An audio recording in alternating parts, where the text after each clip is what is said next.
I have had paranormal experiences all my life. I've always been interested, and this building is haunted. I've had things moved, I've been touched, I've had my hair fiddled with, and I've heard my name called. There have been suicides, there have been murders, and there have also been natural deaths and accidental deaths. We use ghost hunting equipment on the tours and also when we have investigators in. My name is Dean Thompson. I am a paranormal investigator, which is a big long word for someone that talks to themselves a lot in the dark. Everybody that does the paranormal research for the most part has had a paranormal experience in their life. And when I say paranormal, I'm not necessarily talking about they saw a ghost or they had something thrown at them. It's something they can't understand. Tonight we are at Mineral Springs Mall, built in the early 1900s. During the Depression, this and many others just like it closed down. This stayed as a hotel well into the 50s.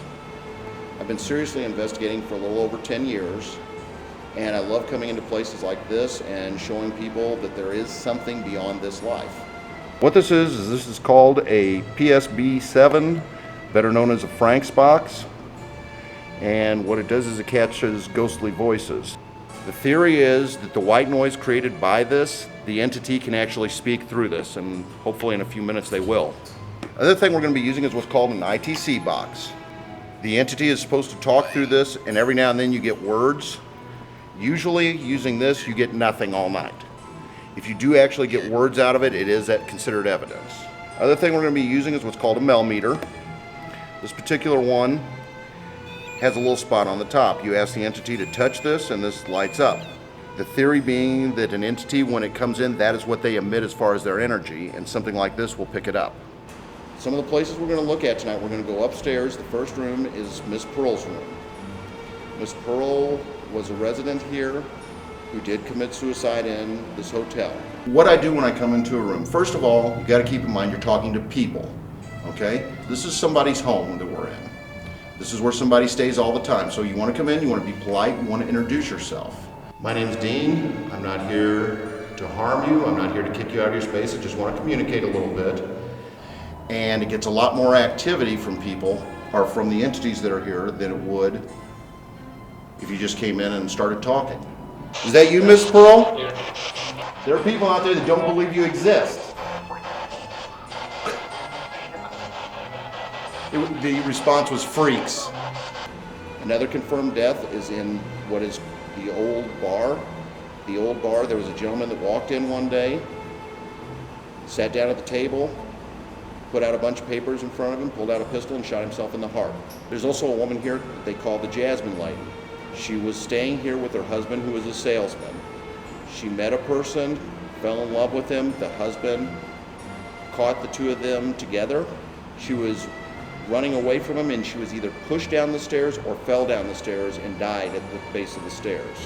There's also an entity of a little girl down in the pool area. She did drown in the pool. Her name is Cassandra. She is a very active entity in here. She is very active, and if she talks, she's very playful. I've heard her voice several times. 1, 2, 3, light it. Okay, now pull your hand away and let go down to one line. Thank you. You gotta keep your hand away though. There are also several other spirits in this hotel. There's a gentleman upstairs that hangs out in Miss Pearl's room who has never told me his name. He's always talked to me, but he's never told me his name. They just don't want me here. They've never done anything to me. They don't scratch me. They don't throw anything at me. Although if we could get them throwing something at me, that would be kind of neat. So we're gonna try this again, and I'm gonna probably get told to get out of here in a hurry. There's also one of the old managers of the hotel that's supposedly here. And there's a spirit named Bob upstairs that I've not met yet, that they've just suddenly started getting to talk. Yeah, I hear footsteps upstairs all the time. Sounds like a lady walking in high-heeled shoes.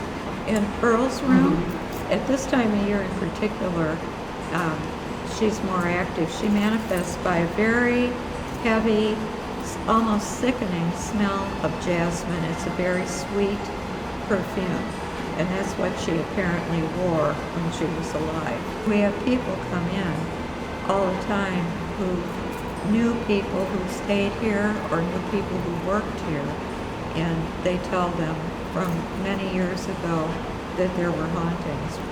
And this building is haunted.